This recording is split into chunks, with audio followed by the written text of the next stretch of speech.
Oi, pessoal, boa tarde. Como é que os senhores estão? Tudo bem com os senhores? Hoje nós vamos tratar aqui com vocês acerca de um importante tema do direito administrativo 1, que diz respeito ao controle administrativo. Quando eu falo na ideia de controle, vocês lembram que a mãe de vocês, porque todos vocês são muito novos, né? Vocês até desabafam com as suas amigas e falam, minha mãe fica me controlando. Sua mãe, na verdade, quando ela quer te controlar, ela quer supervisionar as suas atividades e as suas atitudes no dia a dia. É isso. Ela quer ver se você está fazendo tudo certo, para que você não se fira lá na frente.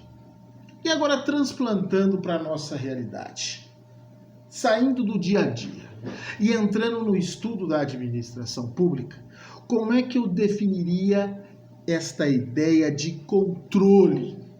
Nós vamos ver que o controle, ele é o estudo dos instrumentos legais criados com o objetivo de fiscalizar as atividades e a atuação dos agentes públicos, dos órgãos públicos e de todas aquelas entidades que compõem a administração pública. Eu gosto muito, senhores, de uma definição dada pelo nosso querido professor Eli Lopes Meireles. Você sabe o que ele fala? Que o controle é a faculdade de vigilância, orientação e correção que um poder, um órgão ou uma autoridade exerce sobre a conduta funcional de outro. Olha que definição.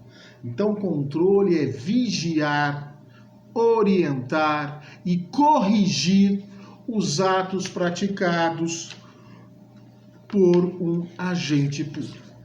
Tem também uma definição, senhores, que é uma definição dada pela nossa querida professora Maria Silvia Zanella de Pietro. E ela também, só que ela dá uma definição um pouco mais extensa, onde ela diz que o controle é o poder de fiscalização e correção que sobre ela exercem os órgãos dos poderes legislativo, judiciário e executivo, com o objetivo de garantir a conformidade da sua atuação com os princípios que lhes são impostos pelo ordenamento jurídico.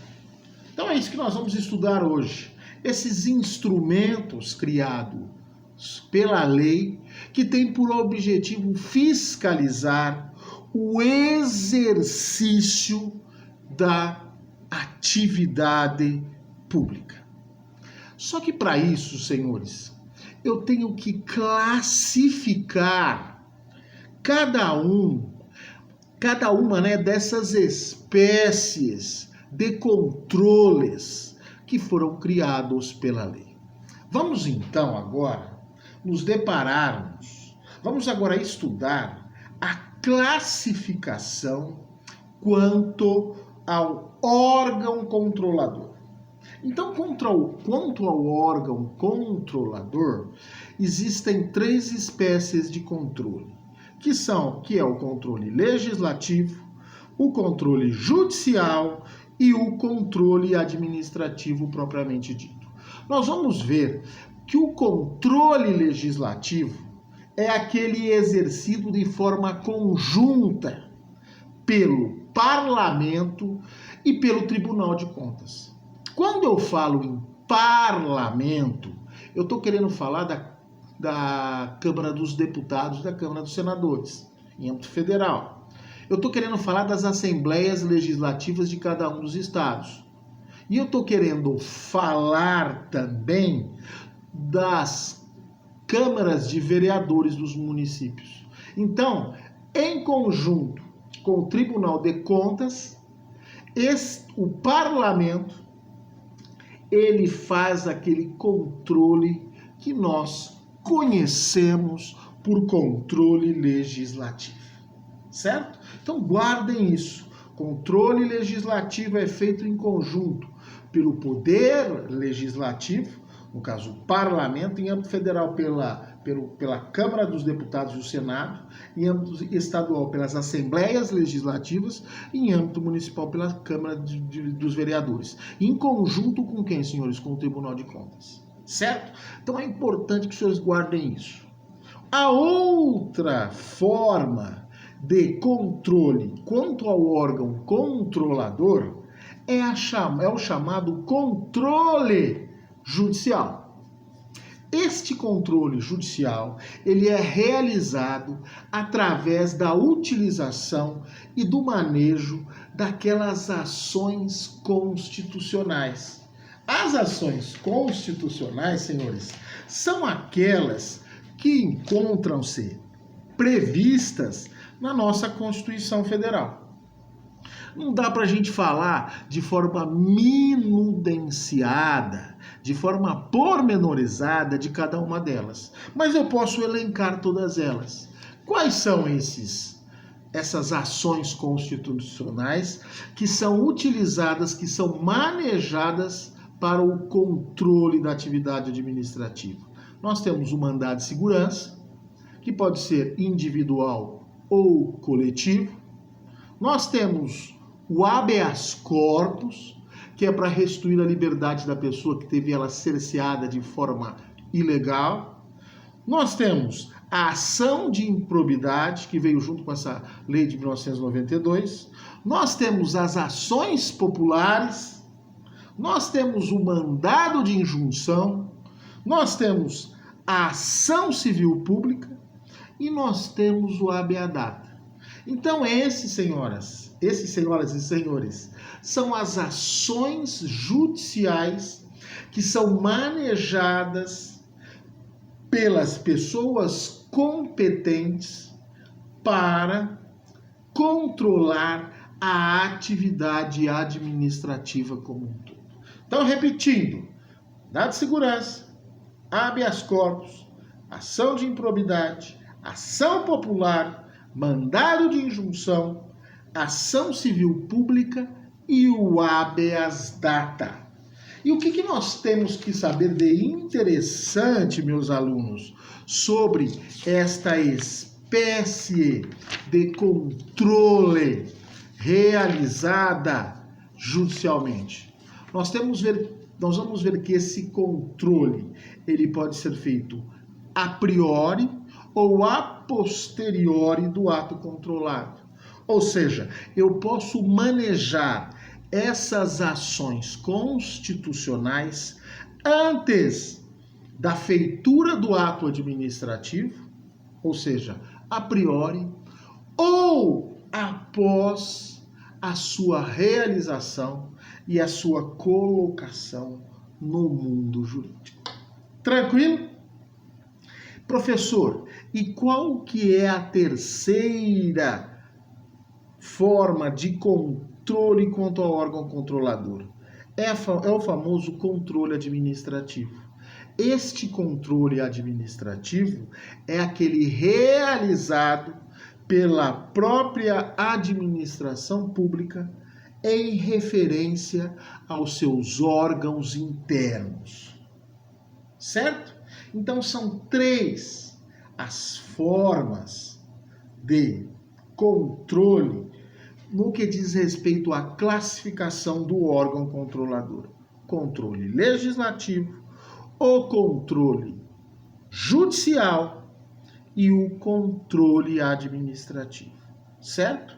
E quanto à extensão deste controle, como é que nós podemos classificá-los? Nós vamos ver que quanto à extensão, existem duas formas de controle: o controle interno, ou o famoso órgão, ou o famoso autocontrole, desculpa, e o controle externo. O controle interno, senhores, é aquele realizado pelo próprio poder de forma interna, sem que haja influência de um órgão externo. Então, por exemplo, quando você recebe do Poder Judiciário, você é advogado, um e-mail dizendo que vai haver uma correição num determinado cartório ou numa determinada vara, nós vamos ver que isso é um controle interno ou um autocontrole. É quando que o próprio poder judiciário, ele está fazendo o que, senhores? Uma correição, uma vigilância interna sobre a forma ao qual aquele cartório está conduzindo as suas atividades diárias. Então, isso é uma forma de quê, senhores? É uma forma de controle interno. O controle externo, senhores. O controle externo, por sua vez, ele ocorre quando um poder fora da estrutura interna daquele poder, ele sofre uma fiscalização externa sobre os seus próprios atos.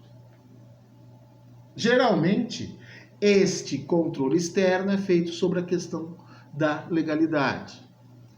Um exemplo, lembra quando o nosso presidente da República queria nomear uma pessoa da sua confiança para chefiar a Polícia Federal no Rio de Janeiro?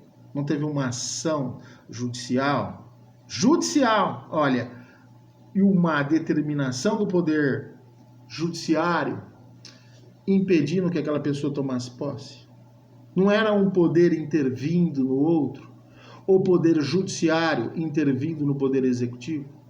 Ah, vocês lembram quando o nosso ex-presidente, Lula, ele estava na iminência de ser nomeado, acho que ele foi até nomeado, né? Ele foi nomeado ministro-chefe do Gabinete Civil. O que aconteceu?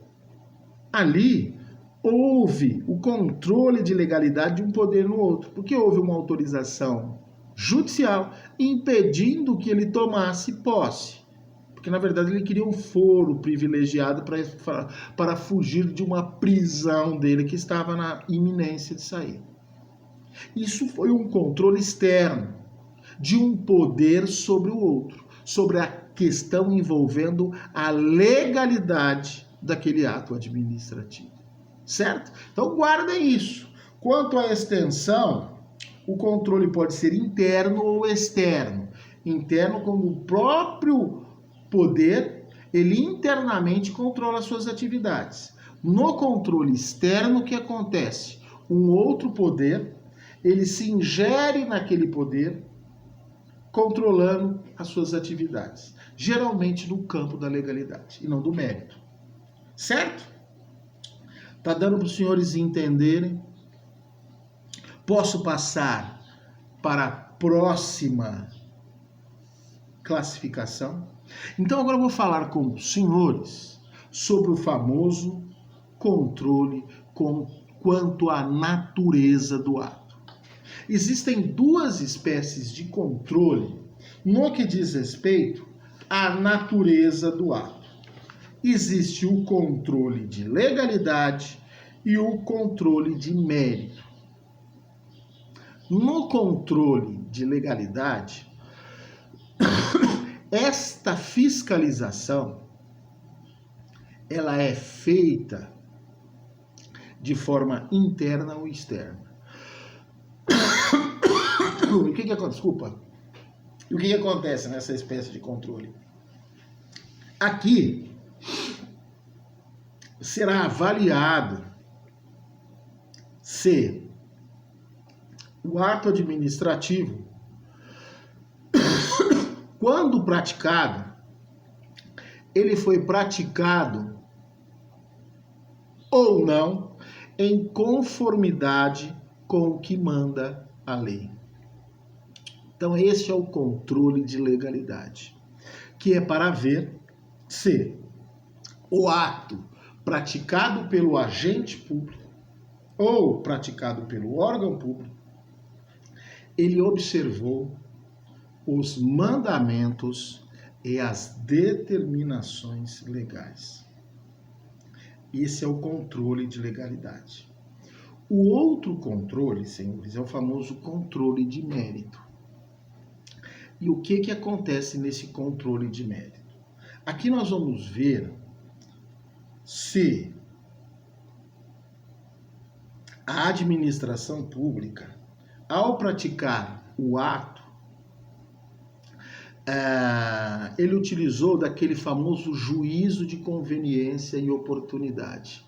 Ou seja, aqui, se a gente for ver, permite-se apenas o controle interno, porque essa questão de mérito, que diz respeito à conveniência e oportunidade do ato, é algo da essência do poder executivo. É ele que sabe o que é conveniente ou não. De tal forma que o poder judiciário, ele não pode apreciar essa questão. Tá. E por que o poder judiciário não pode, senhores, apreciar essa questão do mérito? Porque se o poder judiciário, ele tivesse o poder e a possibilidade de adentrar o mérito dos atos administrativos, estaria havendo a intromissão indevida de um poder em outro. E, em havendo a intromissão indevida de um poder em outro, haveria o que, senhores? Uma desarmonização que deve existir entre os três poderes, que é o poder executivo, legislativo e judiciário. Então, o controle de mérito, ele nunca poderá ser exercido externamente pelo poder judiciário, certo? Então, guardem isso. Então, senhores, voltando. Quanto à natureza, existe o controle de legalidade e existe o controle de mérito. Tranquilo? Tá dando para os senhores entenderem essa questão do controle? E existe outra classificação também, que é quanto ao âmbito. Quanto ao âmbito, o controle pode ser por subordinação ou pode ser aquele famoso controle por vinculação. Controle, então, por subordinação. É aquele controle exercido pelos chefes, pelos superiores, sobre os seus inferiores, nos órgãos através do qual é exercida uma atividade pública. Certo? Isso é controle por subordinação. Este controle por subordinação, que acabei de dizer, que é aquele realizado pelo superior hierárquico em face do inferior hierárquico, ele é um desdobramento lógico de um dos poderes da administração pública que nós estudamos na aula passada. E que poder é este, senhores? É o famoso poder hierárquico. É este poder hierárquico que vai permitir que o chefe, que o superior, controle as atividades praticadas pelos seus inferiores hierárquicos. E sabe qual que é uma das características primordiais deste controle hierárquico por subordinação? É que ele é sempre permanente e sem descontinuidade. Ou seja, a partir do momento que você ascender nos quadros da administração pública e tornar-se um superior, você sempre terá que controlar as atividades dos seus inferiores para ver se eles estão exercendo as suas atividades de acordo com o que manda a lei. E além disso, se no exercício das atividades por esses inferiores, o interesse público está sendo buscado. Certo? Deu para os senhores entenderem? E a outra espécie de controle quanto ao âmbito é o famoso controle por vinculação. Aqui, senhores, não tem subordinação. É aquele controle geralmente realizado pelo Ministério sobre aquelas pessoas jurídicas de direito público ou de direito privado que ela criou. Neste caso, o que ela vai fazer? Ela vai fazer aquilo, em razão daqueles entes que ela criou, aquilo que nós conhecemos por poder de tutela ou controle finalístico. O que significa? Geralmente o órgão centralizado, o Ministério, ele cria um órgão descentralizado com o objetivo de fazer com que ele preste um serviço público de uma forma especializada. Então eu crio esse outro agente. Esse ministério, em regra, cria este agente. E esse agente, quando criado, ele vai ter o quê? Uma finalidade específica. Ele vai prestar um serviço público específico. Que pode ser, por exemplo, a preservação do patrimônio público, a limpeza das ruas, serviço de ensino, serviço de saúde e por aí vai. Então o que acontece? Cria-se esse ente descentralizado, ele vai ter uma autonomia administrativa e orçamentária, e este órgão que criou esse ente descentralizado, ele faz aquilo que nós conhecemos por controle finalístico. Que esse controle finalístico, essa tutela, ela tem por objetivo evitar que esse ente finalístico, que esse ente criado, ele transborde as suas competências, para que ele não se desgarre da administração pública e comece a prestar serviços diferentes daquele ao qual ele foi criado. Exemplo. De repente eu crio uma autarquia que tem por objetividade finalística primordial prestar serviço de ensino. Ela só vai poder prestar serviço de ensino. Ela não vai poder transbordar os seus objetivos primordiais para posteriormente prestar uma outra espécie de serviço público, que não é esse para o qual originalmente ele foi criado. E aí o ente que o criou fica fazendo esse controle finalístico, para evitar que este ente descentralizado preste um serviço diferente da qual ele foi criado originalmente, ou então que ele, que ele seja trabalhando também de uma forma ineficiente, de uma forma corrupta e por aí vai. Certo? Deu para os senhores entenderem a diferença, então, do controle por subordinação, do controle por vinculação? Posso ficar tranquilo? Posso passar o meu final de semana tranquilo? Então vamos lá. E tem uma outra classificação também importante, senhores, que diz respeito quanto ao momento em que é exercitado esse controle. Então, quanto ao momento em que é exercido este controle, nós vamos ver que existem 3 espécies de controles, que é o controle prévio, o controle concomitante e o controle posterior. No controle prévio, nós vamos ver que ele é realizado antes que o ato que vai ser controlado ele adentre o mundo jurídico. Portanto, antes dele ser publicado nos órgãos oficiais, o que acontece? Eu posso fazer um controle prévio, preventivo, desse ato administrativo, para que ele não venha ao mundo jurídico, e vindo ao mundo jurídico ele possa causar um prejuízo ou um dano muito sério para a comunidade. Então eu posso exercer esse controle prévio. Controle concomitante. No controle concomitante, o que acontece? O controle ele é realizado concomitantemente, como diz a própria palavra, ou simultaneamente à atividade que está sendo desenvolvida. Me dá um exemplo desse controle concomitante.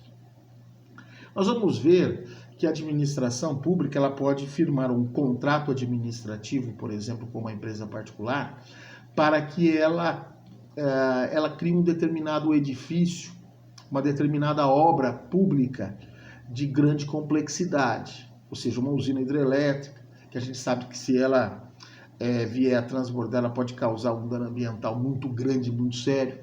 Neste caso, o que acontece? A administração pública ela vai poder nomear uma pessoa ou mesmo uma empresa para fiscalizar a construção dessa obra pública, para ver se ela está obedecendo todas as normas de segurança e as normas técnicas que foram elaboradas no edital e no contrato de licitação, nesse contrato da realização dessa obra. Então, suponhamos que essa obra ela leve 5 anos para ser posta em pé, para criar essa hidrelétrica. Durante esses 5 anos da realização dessa obra, a administração pública, simultaneamente à sua construção, ela pode o quê? Fiscalizar a sua realização. Então isso é uma forma de controle o quê? Concomitante. E a outra forma de controle quanto ao momento do seu exercício? O controle posterior. É quando o ato administrativo ele já é publicado, adentra o mundo jurídico. Nesse caso, ele já entrou, já está produzindo efeitos e permite-se, nesse caso, o manejo daquelas ações constitucionais com o objetivo de retirar esse ato administrativo nocivo que adentrou o mundo jurídico. Então, senhores, quanto ao momento do seu exercício, o controle ele pode ser prévio, antes do ato adentrar o mundo jurídico, antes da publicação. Pode ser, então, concomitante como no momento em que ele é realizado simultaneamente à realização do ato. E o controle pode ser posterior, que é após o ato administrativo ter adentrado o mundo jurídico. Tranquilo? E a última forma, senhores, de controle é aquela que diz respeito quanto à iniciativa. O controle, ele, nesse caso, ele pode ser de ofício ou ele pode ser provocado. De ofício é quando o controle daquele ato ele é realizado pela própria administração pública ou pelo próprio poder, né? Poder Executivo, Legislativo, Judiciário, dos seus atos administrativos, sem que haja provocação de um terceiro. Então, de repente, a administração pública ela coloca no mundo um determinado edital, certo? Vai lá, publica um edital no Diário Oficial sobre uma determinada compra, e ela, de ofício, depois de sentar, depois de analisar melhor as circunstâncias, ela chega e fala, quer saber de uma coisa? Eu vou revogar esse edital de licitação. Ela vai lá e o quê? E retira do mundo jurídico, revoga essa licitação que ela publicou. Isso é um controle de ofício. Não houve nenhuma provocação de nenhum poder externo, um poder judiciário, não houve. Ela mesma falou, quer saber de uma coisa? Eu vou tirar. De ofício mesmo. Ou então, senhores, esse controle, ele pode ser provocado. É quando ele depende da provocação de uma outra parte para retirar aquele ato do mundo jurídico. De ser provocado por uma outra parte. Um exemplo, de repente esse ato, esse edital de licitação ele é posto no mundo jurídico e depois chega uma notícia ao Ministério Público de que aquela licitação, por exemplo, ela não vai obedecer o princípio da igualdade, ela está direcionada para um determinado fulano. Neste caso, o Ministério Público pode manejar uma daquelas ações judiciais que eu falei para os senhores, né? Uma daquelas ações constitucionais, uma ação civil pública, por exemplo, anular esse edital que foi publicado. Isso é o quê? É um controle provocado. Então, senhores, contra a iniciativa, o controle ele pode ser de ofício ou ele pode ser provocado. Deu para os senhores entenderem? Tranquilo? Então, senhores, fiquem com Deus. E falamos depois dos controles em âmbito legislativo, em âmbito judiciário. Falamos depois sobre o Tribunal de Contas. E aí encerramos esse assunto. Tchau, gente!